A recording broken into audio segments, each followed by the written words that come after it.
Caos, tragedia y delitos. Un huaico de vándalos ingresó a la fuerza a un centro de votación en Huarochirí. Tiran piedras al interior del local. Lo que se ve por los suelos y el aire son cédulas de votación iguales a las que usted usó el domingo pasado para votar por su candidato favorito. Destruyeron las ánforas sin importarles que una cámara los grabe. Una señora que era miembro de mesa se esconde espantada por el terror que los delincuentes infunden. No se puede volver a permitir que en el Perú se vean escenas tan dramáticas como las que hemos visto en Huarochirí. Tiene que hacerse un proceso, investigar y quienes han sido responsables tienen que ir a la cárcel, porque están atentando contra un derecho fundamental, que es el derecho de los ciudadanos a elegir. Samuel Macedo Jipa en Loreto, Carmen Sonia Hurto Benítez en Tumbes y el menor de edad, Kevin López Saldaña en Piura, perdieron la vida durante la violencia electoral que muchos ya habían advertido. Es la primera vez que tenemos muertos, ¿no? Heridos habían habido antes también, pero esto implica que el nivel de violencia va aumentando y si no se hace algo, en el próximo proceso electoral municipal vamos a tener más violencia.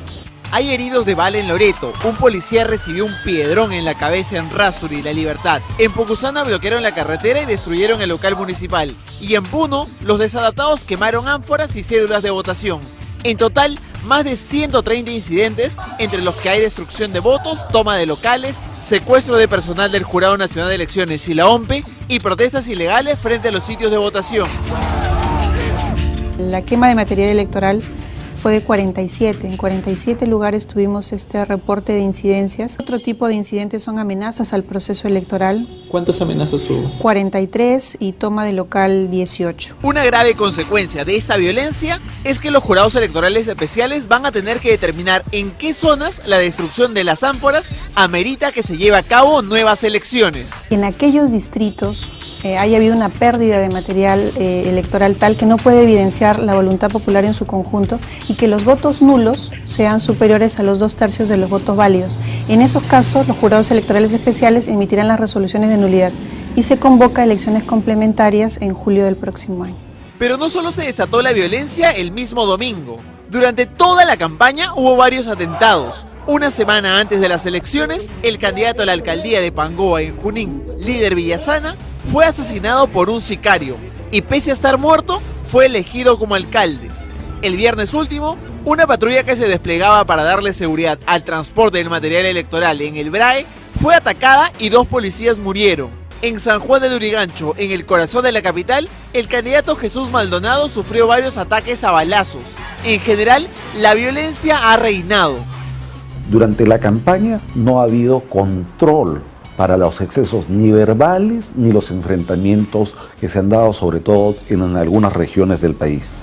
Lo peor de todo es que ya se había advertido que había riesgos de violencia días antes de las elecciones. Tenemos por lo menos 3 muertos. ¿Quién tiene que asumir la responsabilidad política de esto? El Ministerio del Interior. Violencia ya hubo años antes, pero nada comparado con lo que ha pasado ahora. Producto de la destrucción de las ánforas, en el 2002 se tuvo que realizar elecciones complementarias en 13 distritos, en el 2006 en 22 y en el 2010 en 34. Ahora se calcula que podrían realizarse en más de 40 localidades.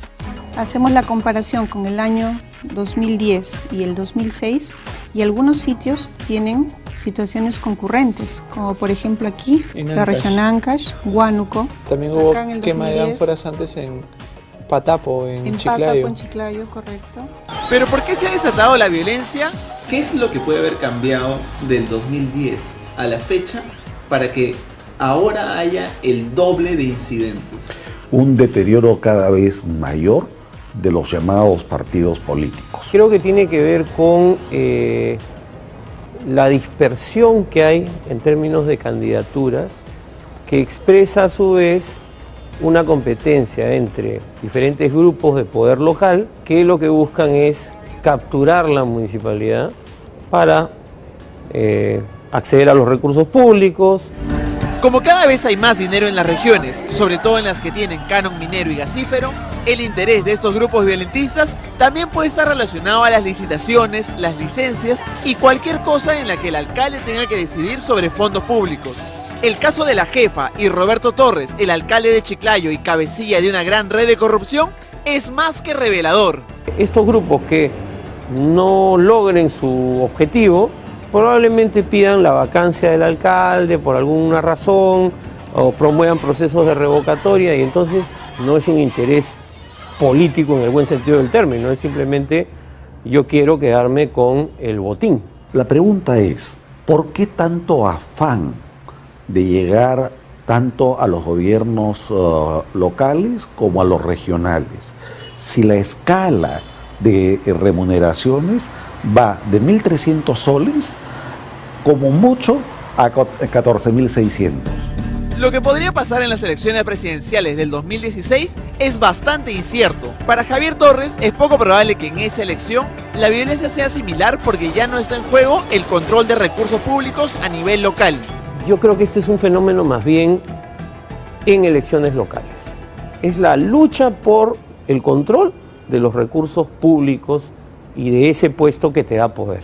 Pero para Hugo Guerra, la situación podría ser aún más caótica. Tenemos voto antisistema, voto antiminero, radicalización de posiciones políticas y encima ausencia casi patética de los partidos políticos que llamaremos tradicionales. Pero la amenaza de la violencia aún es latente. Hay manifestaciones fuera de los locales de la OMPE y de los jurados electorales especiales. Así que habría que pedirle al ministro Daniel Urresti que haga algo para que la policía proteja mejor los sitios donde se están terminando de resolver impugnaciones y otros problemas. A ver si esta vez podemos terminar de llevar el proceso de elecciones en paz.